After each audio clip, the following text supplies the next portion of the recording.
Hola mujeres, today's episode is really educational,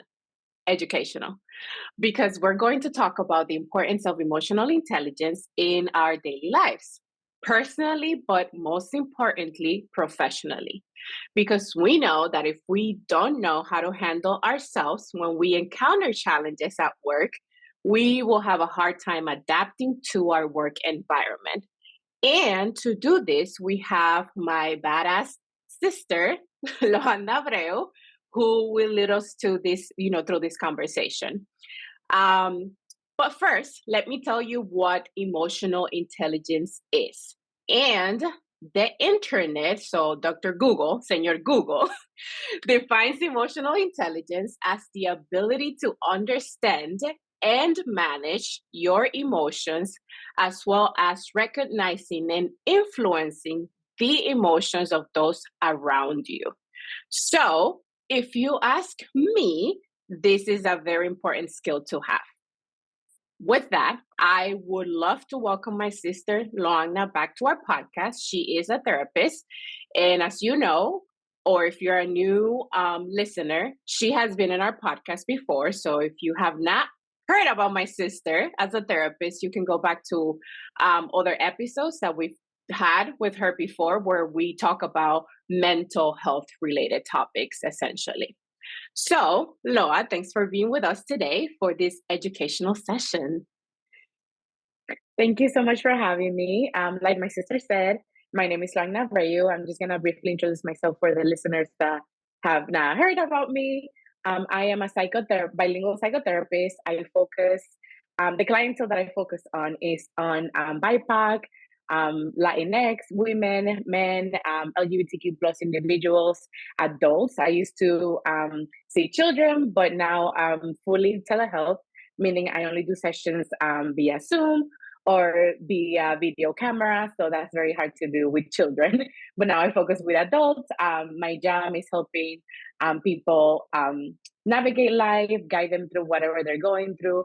Some of my specialties are with intergenerational trauma, getting to know identity issues with yourself, acculturation, assimilation, anxiety, depression, PTSD, ADHD, like you name it.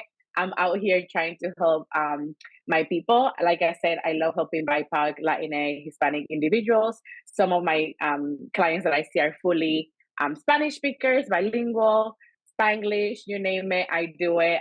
And so I've been doing this for almost 10 years at this point now, and, helping people meet the best self and be in tune with who they are is like my jam, and I love helping people.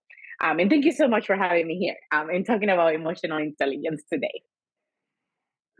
Thank you, Loa, and welcome. If John is excited because she's your sister, I'm also, I would say, more excited because every time you're on here with us, I learn so much, and you always see my facial expressions. You're like, Elsie, it sounds like you're really intrigued into this right now. So don't be surprised if you see me like that today, even though I went to one of your awesome workshops on emotional intelligence last fall. So which is really exciting to have you share all that knowledge with our audience. But with that said, can you expand a little more on what emotional intelligence is and why is it so important for us to have this skill? Absolutely. I mean, my sister did a pretty good job at explaining what it is. I mean, Dr. Google, you can't go wrong. Sometimes you can, pero this time it was pretty accurate. So essentially, emotional intelligence is this juicy word that people use, but it's something that honestly we all do on a daily basis. And I cannot even start to describe what emotional intelligence is without saying that it was a male psychologist that kind of did his research and penned the name of emotional intelligence and the five key attributes that goes underneath that. His name is Daniel Goleman. If you have not heard of him, please Google him. He has done phenomenal work in what emotional intelligence is, and that's how we got to be able to use it today.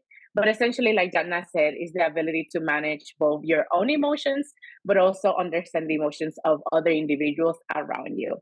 But with that too, people with high emotional intelligence can identify how they're feeling, what those feelings means to them, and how those emotions impact their behavior and in turn other people, because our behavior, our emotions obviously impact other people around us. And if we don't know how to manage our emotions or what our behavior means, how can we be able to communicate to others what we're going through? And some successful people, it's hard to manage other people's emotions, obviously, so you can only manage your own, but you can control how someone else's feels or behave. But what you can do is be able to identify, by you being aware of your emotions, being able to understand, oh, what I know what that looks like. I know what anger is. I know what happiness is. And you can be able to identify that in others if you know when you're feeling it yourself and what does that emotion look like and what type of behavior that emotion can lead to. And the second part of your question was, why is it important?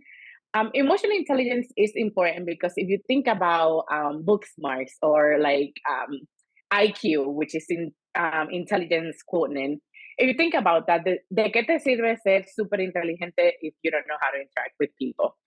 I think it's great, to be, yes, you have to have a level of intelligence, obviously, to survive, um, graduate de high school, college, get your master's, in a professional setting, see, but at the same time, too, um, how do you, if you don't have emotional intelligence, how can you be able to have social cues, understand how to communicate with other people, not only in a professional setting, but in a social setting también, How do you understand when you're sitting in front of someone if they are comfortable with you?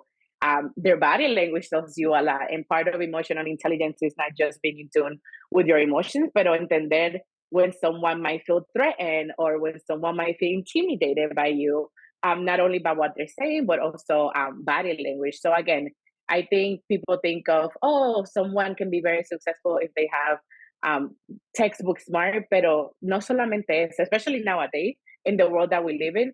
You can have all the textbook smarts that you want, pero si tú no sabes interactuar con las personas, I don't know what to tell you how successful you're going to be as a leader, as a manager, with your partner in a relationship. You have to be able to know yourself in order to be able to interact with others. So again, emotional intelligence is not only being book smart, but also how in tune and self-aware I am of myself so that I can better communicate to others. Well, that's awesome that you were very specific about kind of like how it looks like when, as you kind of mentioned, like if you were to be at work and also like in your personal life. So again, on a daily basis, like we're using emotional intelligence, which is a big word for something that we do on a daily, honestly. So could you dive a little more into how do we specifically apply emotional intelligence at our work setting and also in our personal lives? Like, could you provide examples?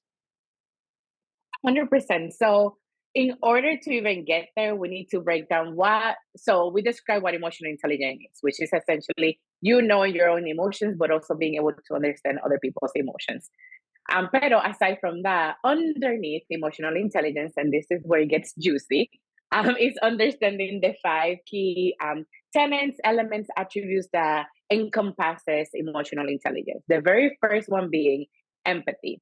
And if you don't know what empathy is, it's literally you being able to identify and understand other people's emotions.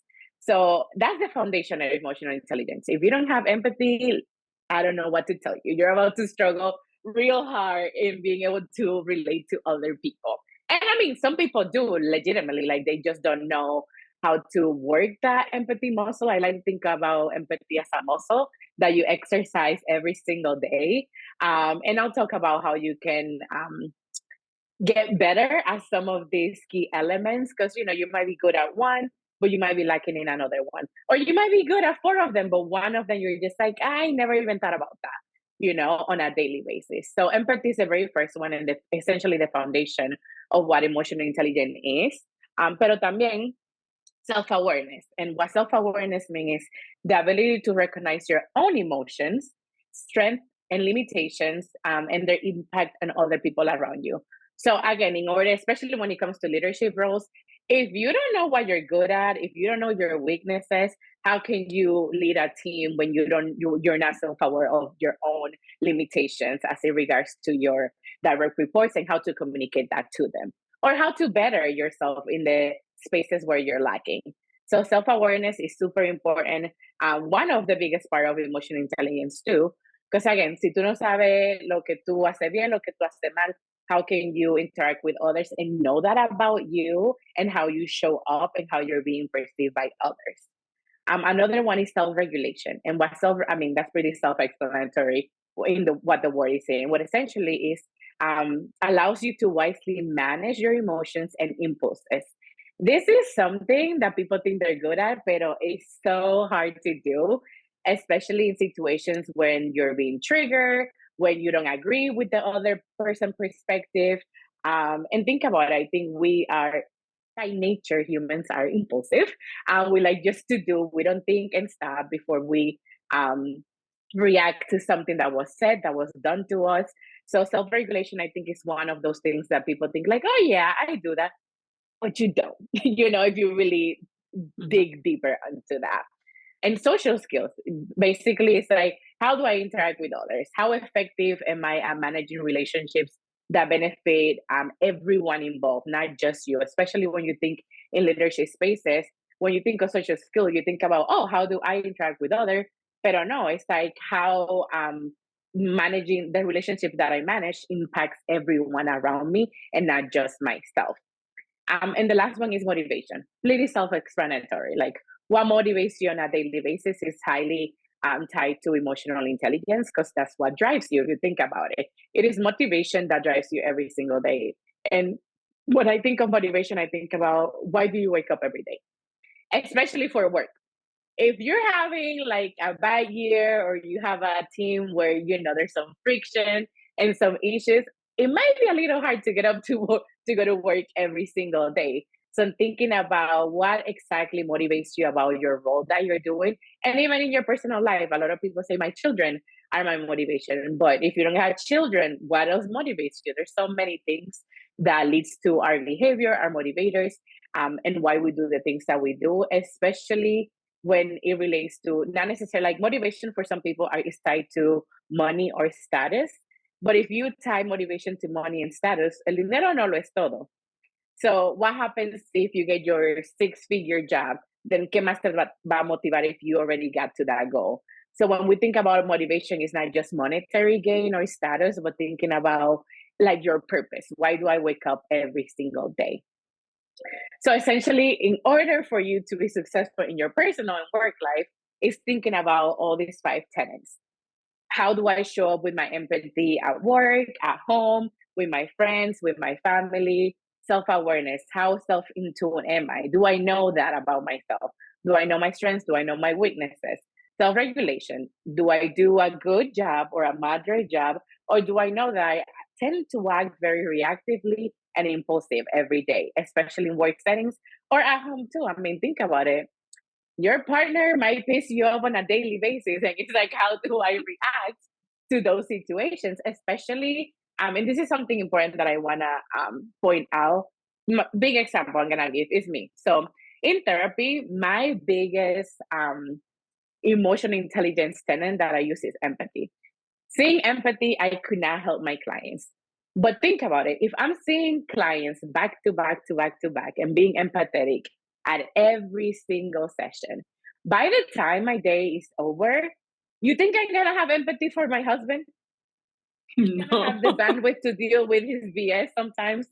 Like, for example, and I literally was just talking to him about this and explaining it to him because oftentimes he would perceive me as like being angry, or he will internalize that, oh, I did something wrong. And it's not that I was angry, it's that I had zero empathy left in me. For example, he would be like, oh, what are you cooking? And I'm like, you don't know how to cook, so why does it matter? You're still gonna eat whatever I'm making. Like, I could have worded that differently, right? I could have been more empathetic and be like, hey, I'm cooking X, Y, and Z. But honestly, I estaba cansada. Like, I was tired of being nice and gentle and good to people all day long. That by the time I'm done with my day, unfortunately, my husband gets it every single day.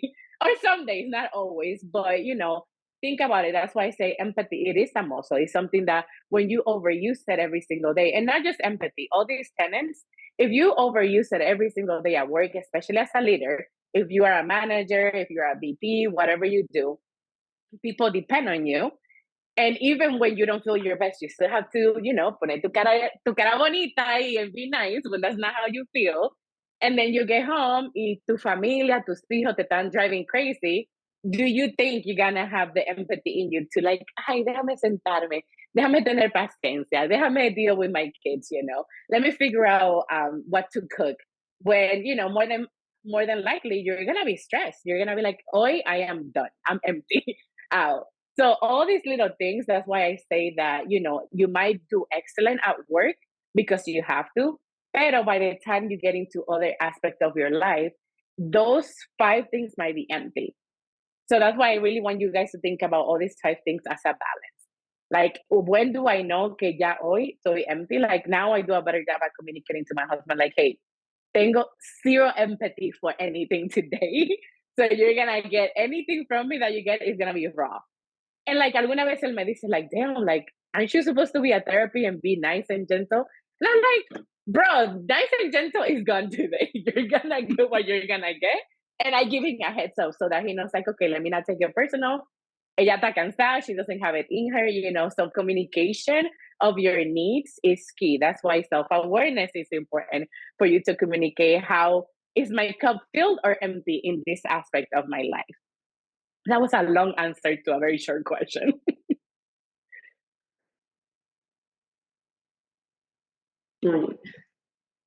I love it because our next question on there was like, okay, how important is mental health for emotional intelligence? Like, you're answering the question there. So it's like no brainer. Yes, it's very important, especially to learn how to balance all of that. So can you explain to us, like, how is the correlation between the two, like that mental health and EI? Like you were just explaining it in your personal space. So how can you help us like manage all of that? Like, what's the correlation there between the two? De que hay una correlation, I think there's definitely a correlation. I wouldn't say, if we're thinking about like research and scientifically, I don't know that we have done plenty of research to know like there's a positive or negative correlation between the two.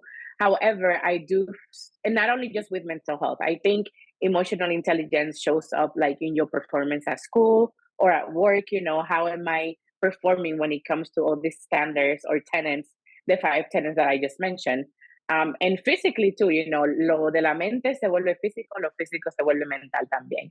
It's like, again, how am I balancing all these things and how are these things affecting my performance, my physical health, and my mental health? And think about it. When we think about performance, if you're able to have high emotional intelligence, it can help you navigate, social complexities in the workplace, politics in the workplace, manage your caseload or workload at school, being able to manage like the pressure of, getting a degree or whatever it is that you're working on.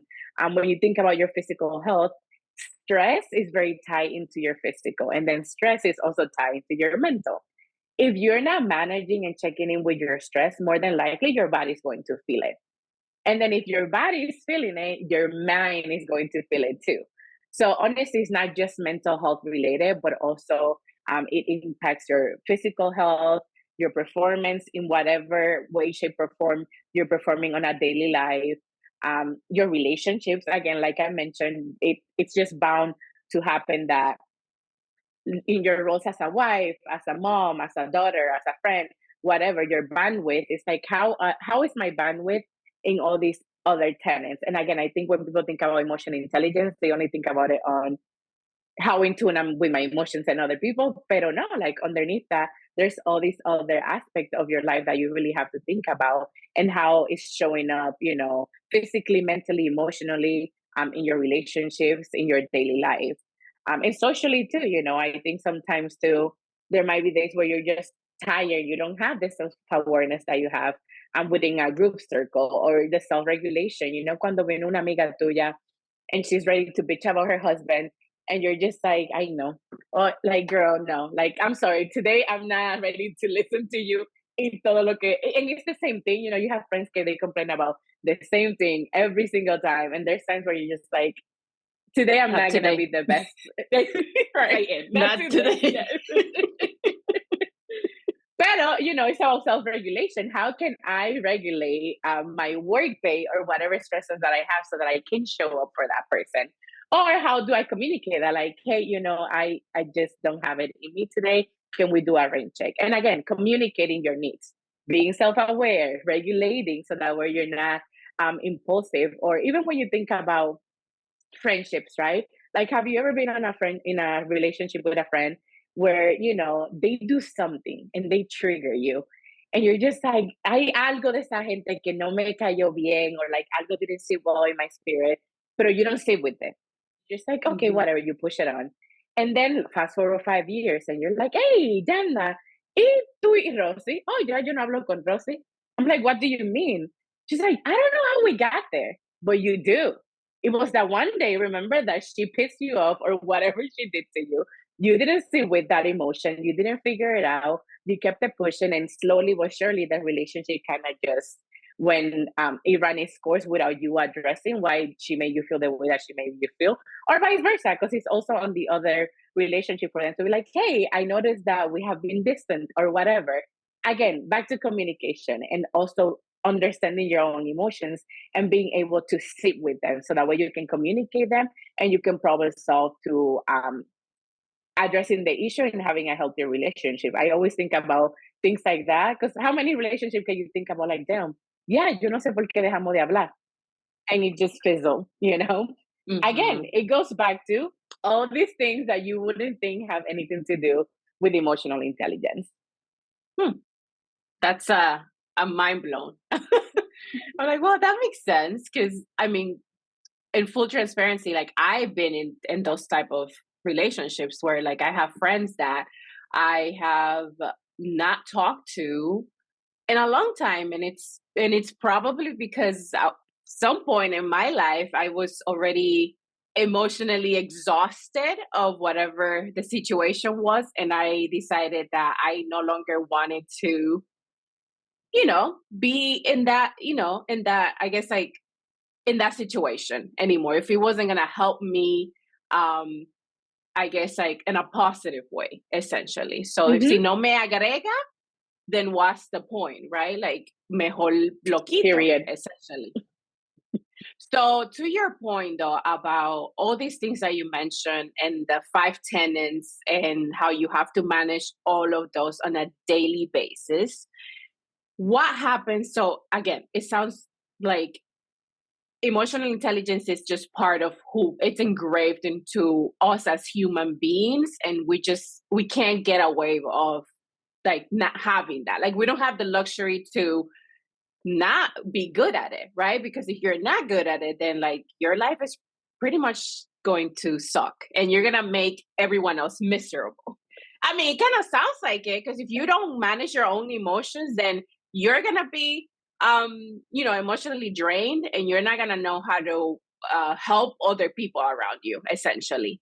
So they're not gonna feel like they can come to you because you're just not ready to, I guess, like Mm-hmm. understand and have those conversations. So what happens when someone does not demonstrate emotional intelligence, and can they do anything to improve it? Like, can people like go to therapy or something? Like, I know that there are a million of courses out there. Like, there's a lot of workshops. Like, I know within the work environment, the work setting, there's like, there's those like human resources workshops that they kind of like broadcast and they put it out there so that their employees can go to those sessions. And one of them is always emotional intelligence because it's really important for the work setting, right? As you mentioned.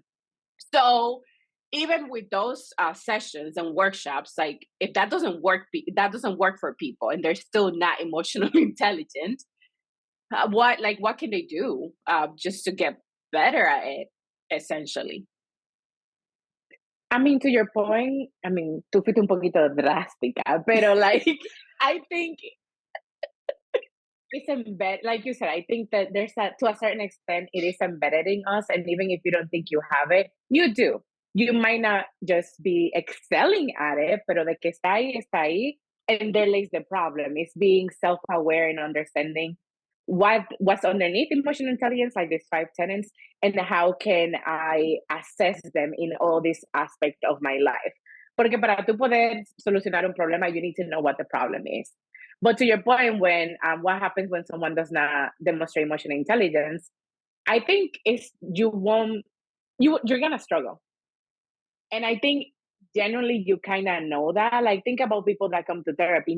I promise you, y ni estoy exagerando, 90% of my clients come to therapy thinking, oh, tengo depresión, tengo ansiedad, o tengo problemas en mis relaciones. And every single client that I see, we work on emotions. You will be surprised as an adult how many people do not know how to identify their emotions, how to name them. And you think, ay, pero tú eres un adulto, esto y que lo otro. Age does not mean maturity, people. Let me throw that out there. It'll be mind blown. You would think people know, pero no. Like, oye, tú puedes estar en esta earth 80 years and know absolutely nothing. Because to me personally, I feel like maturity comes with experience. Yo conozco gente de 18 años because of all the hardships that they have endured and their experiences. That's how they develop maturity and knowledge about themselves and who they are. All that to say, I feel like sometimes too, it's not, think about our culture. Like when we think about the Hispanic culture, si a ti te crían en un environment where they tell you, especially for men, and not even for men, because nowadays a lot of the women that come to me have issues expressing their emotions. Pero think about it, a los hombres de nuestra cultura le dicen, you don't show emotions. If my parents or my caregiver, whoever's taking care of me, generationally, because this is not just with your parents, right? If you think, how did they learn that? It goes beyond your grandparents, your great grandparents. That is the definition of generational trauma, and that is real.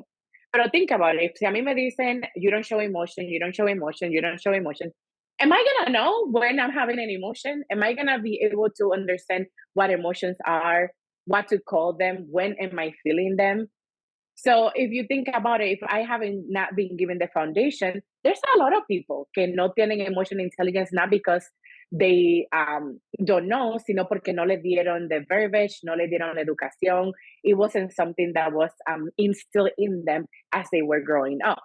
You know, pero to your point, Jana, that's where therapy comes in. I do feel like therapy gives you the space for you to really sit with yourself, educate yourself, and understand simply qué son las emociones. Let's just start there. And then what are our basic emotions? Because there's like 5 to 6 basic emotions. Like I know a good chunk of us can say cuando tú estás feliz o cuando tú estás angry. People can easily identify that. Pero underneath that happiness, are you really happy or is that content? Or when you say, oh, I'm angry, o tequila, or lo que sea, are you really angry or are you frustrated? Or are you hurt? Underneath anger, a good chunk of the time, there's hurt. Pero nadie le gusta decir, I feel some type of way, or like, like no one wants to admit that they're hurt. But underneath anger, there's hurt because you lash out in form of anger, pero alguien either rejected you, made you feel some type of way. So underneath that, hay 10,000 emociones. They gave you constructive feedback. That part too, especially, yeah, in a work setting. But no, you're like, oh, I'm angry. No, you're hurt, and it's okay to be hurt, But again, si tú no tienes todas las descripciones like underneath estas 5 emociones que son primal to us, ¿cuántas otras emociones hay, and how can I identify them when I'm feeling them? Porque think about it, if I don't know emotions and I don't know when I'm feeling them, ¿cómo yo puedo ver cuando otra persona la tiene? You won't know what that's like. And think about it. Think about as a mom. If you cannot identify when your child is angry, when your child is happy, and think about it, newborns, they don't tell you shit.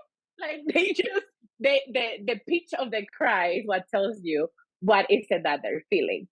And then it is our job to teach our children like what those emotions are. Pero again, si a mí nunca me enseñaron cómo yo le voy a enseñar a mis hijos.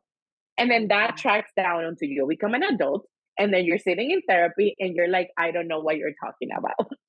porque nunca te lo enseñaron. So again, all this ties back into emotional intelligence. And I think you might struggle, sí, pero tampoco is the end of the world. I think emotional intelligence underneath all that empathy, again, it's a muscle that I think you can definitely work on.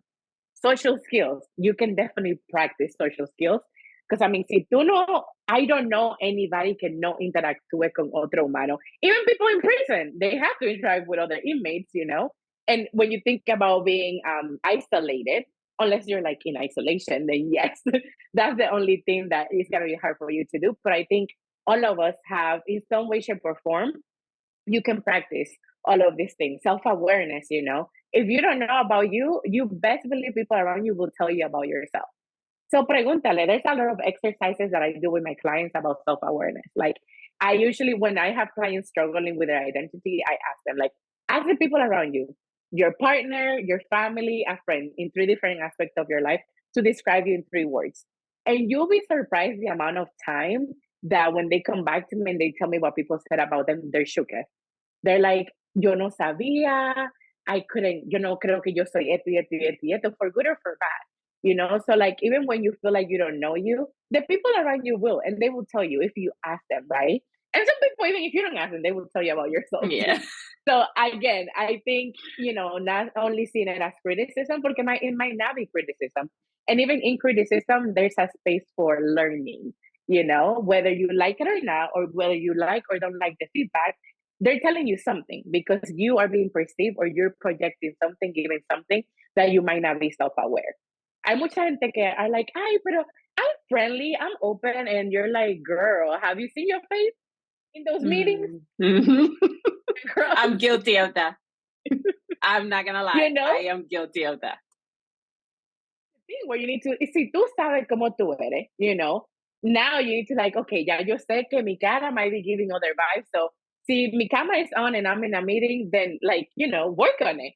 That's a perfect space to work on that. Again, social skill, work with the people around you. Self-regulation, in those moments where, especially like in a work setting, your direct report might trigger you. Sit with that. ¿Qué fue lo que esa persona me dijo que is making me feel something? And when I say feel, emotions often shows up physically in your body before your mind can process it. It is your body que te está diciendo something's happening. You're feeling something. Like think about it. When people are having a panic attack, people have that physical sensation. Your heart is, you know, going out of your chest. You're sweating. You're freaking out. Like that's how you know you're like, oh my gosh, tengo un panic attack. It's not you. Oh, me va a dar un panic attack, and then you have the physical reaction.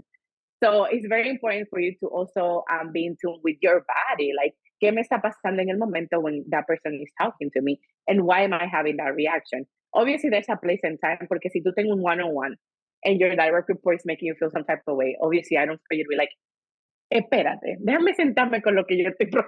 That's not what I mean. But note to self, something happened in this moment that I'm feeling something towards this person. In the therapy setting, that's called counter transference. And I cannot tell you how many times that happens to me in a session. And to me, that meant that relates to a trigger. Like, was it what they said? Was it the scenario that they like, the situation that they were going through, something that I went through similar? Did they remind me of somebody that I love or someone that did me wrong? You know, there's so much there that you can process and sit with in the moment for you to really get to know yourself. Again, the way to improve it is just practicing every single day. No solamente tú sola, pero con otra persona. Because the whole point of emotional intelligence is how do I relate to others too? You know, and we all have people around us that can help us do that work, you know?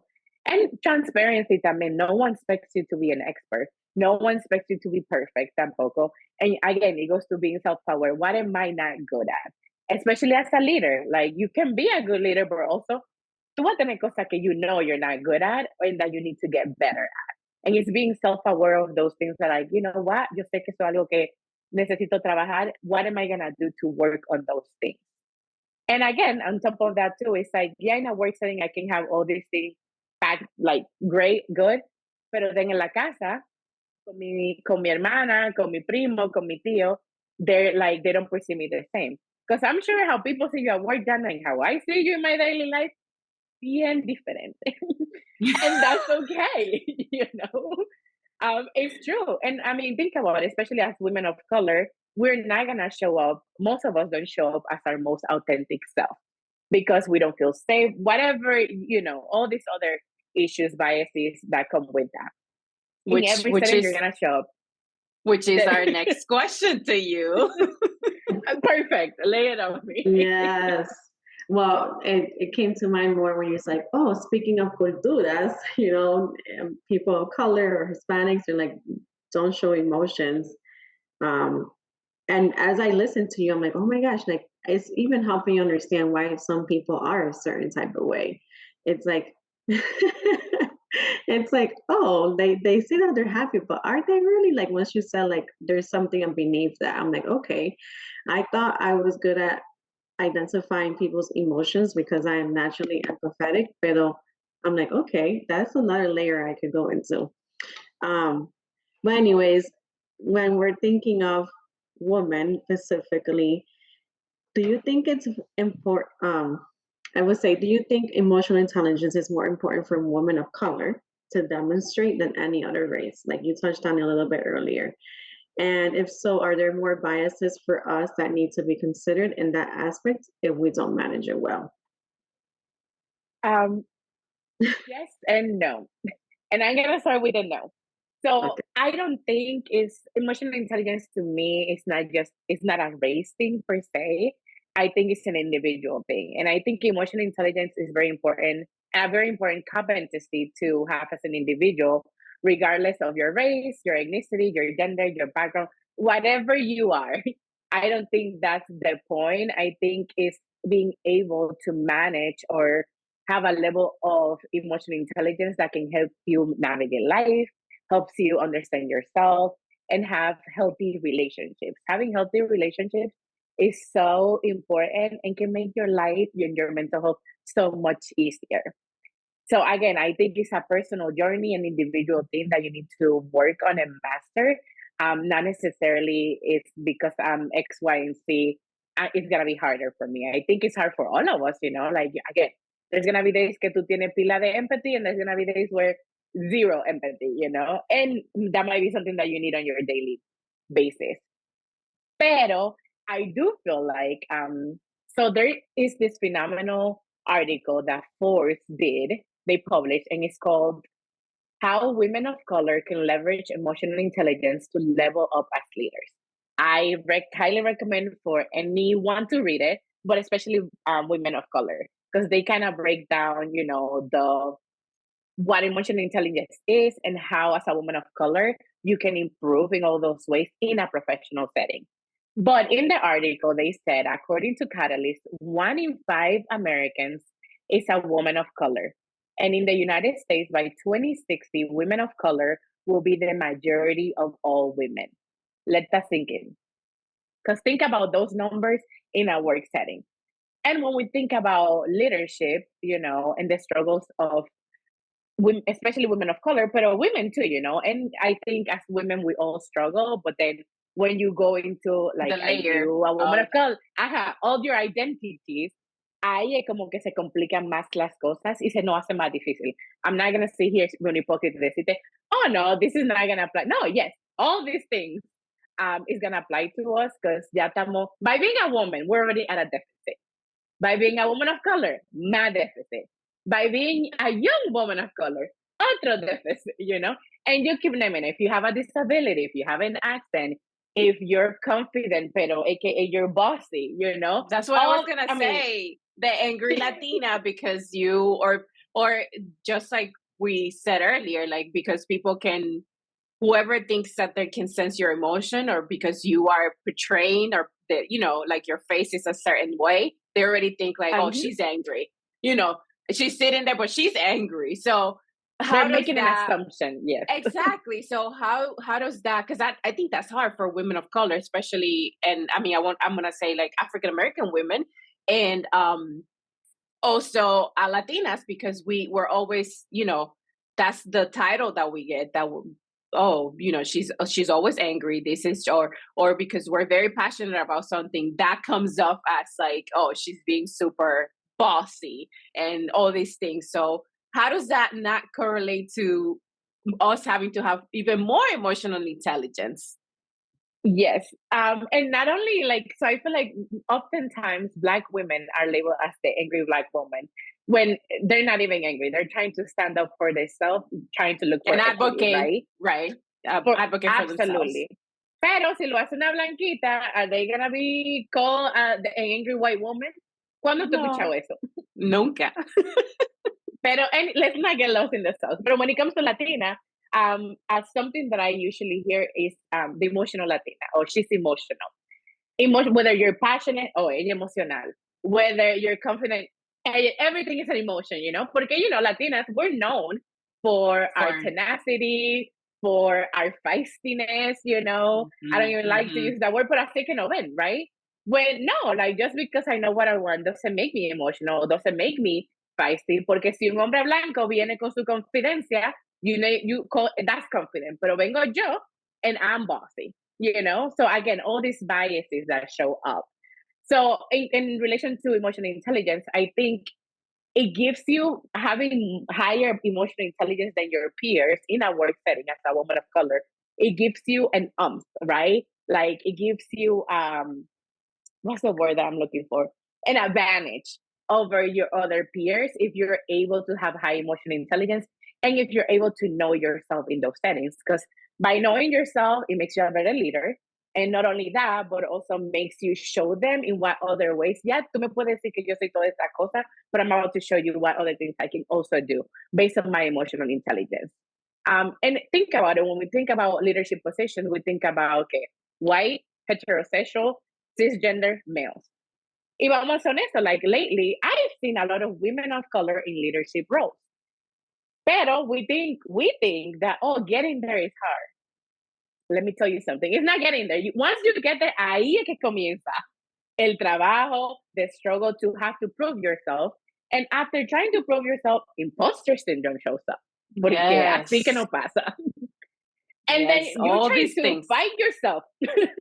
You're struggling with I don't deserve to be here. I'm not as good as all these things. Porque ellos te están diciendo eso, right? Like they're feeding you all that. So if they say it must be true. So now you're fighting with yourself. You're fighting imposter syndrome. You're fighting all the political bullshit. You're fighting all the things. And then to be like, I need to have high emotional intelligence. Like it's exhausting, but verdad, you know, as women of color, we have to work 10 times harder than our peers. We all know that, that's the fact. Pero again, it's like, how do I not sit with the unfairness of it all? And how do I use that to my advantage? And to that being said, if you are able to work on all these things and get to a level of high emotional intelligence, that can really help us level up as a leader by becoming better and navigating the challenges of combating the stereotypes, the biases, and assumptions that come with being marginalized and moving progress forward in dismantling systems of oppression. So again, there's so much power in emotional intelligence, and I think that's what people underestimate how far emotional intelligence can get you. And even think about nowadays in the hiring process, more often than not, when they're asking you those behavioral questions, cuando te dicen, oh, tell me a time where you had, you know, like a struggle or like you had conflict.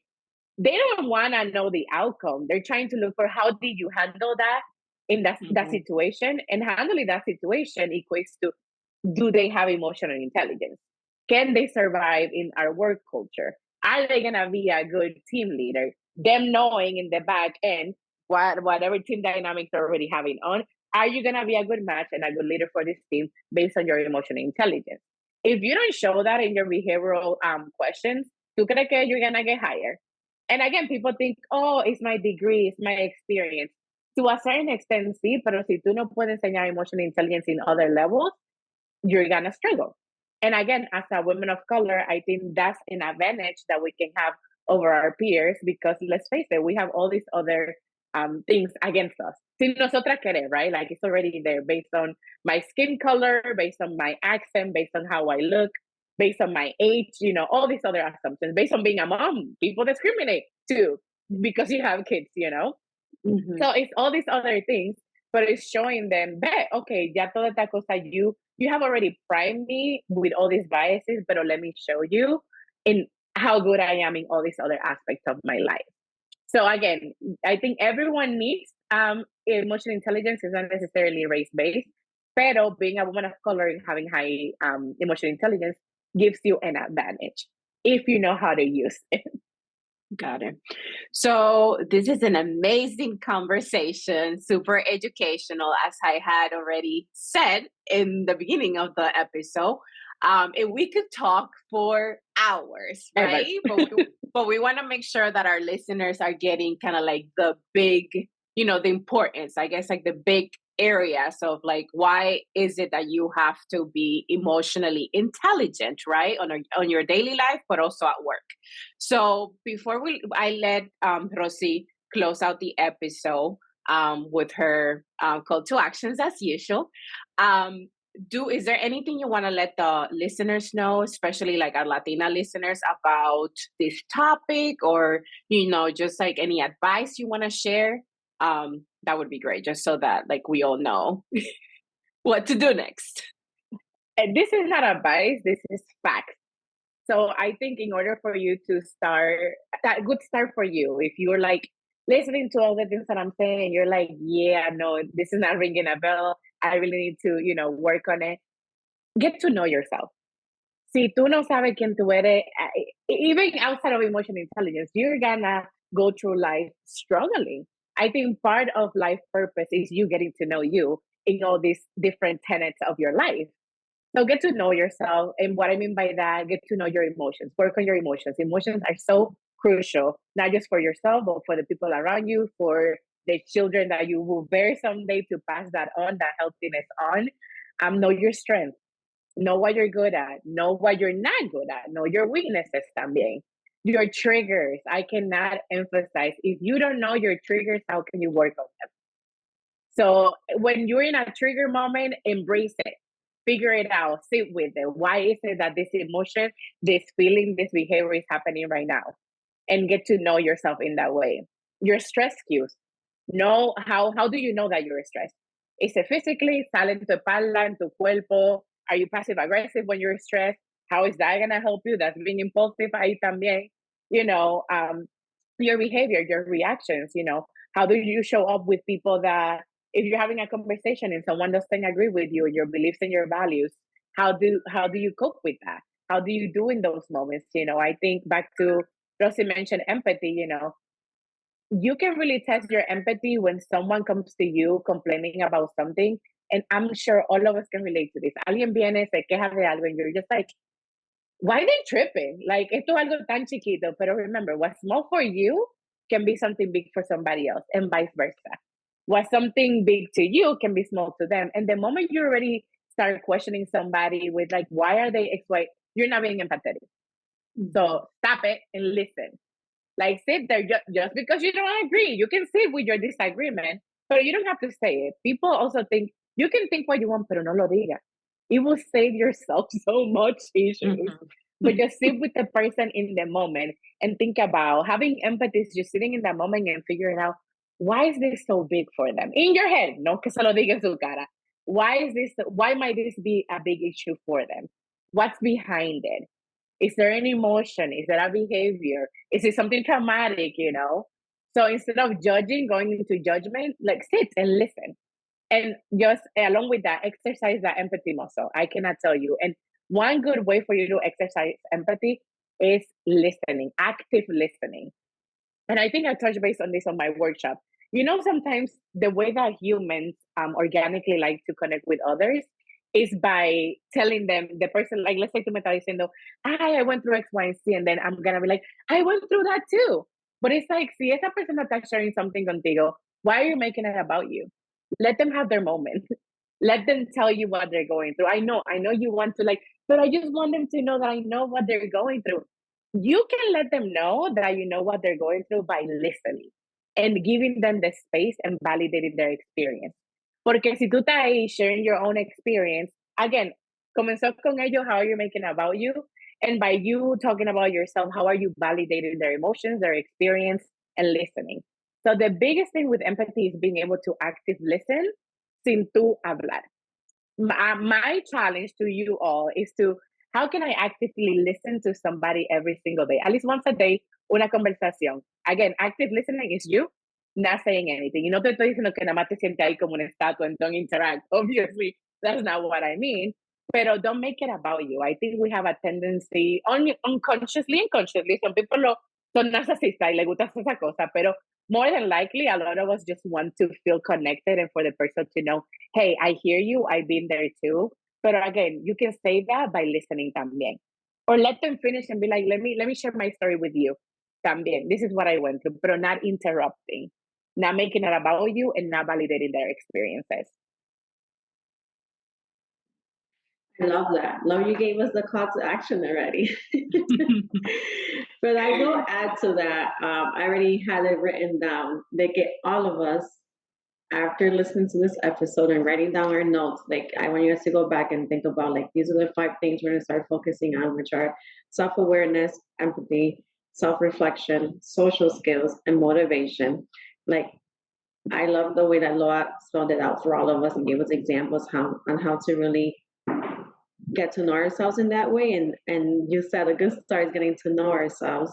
And then you gave us this whole list right here. And I love how you said active listening. And as I was in your workshop, I remember like the girl was like, yeah, and you're like your body language. And I was like, oh, like I never realized that the body language had to do with the active listening. So besides that call to action that Lois just gave us is I want all of us, after you listen to this episode, go to someone that you're close to that you respect and you feel that they respect you, to describe you in 3 words, to see how you feel and to get off to that good start of getting to know yourself, because it is mind-blowing, because we evolve in different, as we age, as we have different life events, and we just may not be the same person that we were 10 years ago or even a month ago, depending on what's going on with life. So it's really good to stay on top of knowing who you are during the time. So thank you so much, Loa, for coming on. Again, I was glued listening to you, taking lots of notes. So thank you so much. Like I said, I thought it was empathetic, but maybe I am not as much. So, and every time I listen to you, I'm like, this is why we all need therapy. So Yes. if you guys don't have a therapist, reach out to Loa. We'll have her contact information in the show notes. And also, Loa, you can send us the link to the article from Forbes. So we can link that article also here in the show notes. So ladies, look out for Loa's contact and that article here in the show notes. So thank you so much for tuning in. Gracias y hasta la próxima. Chao. Ciao. Bye.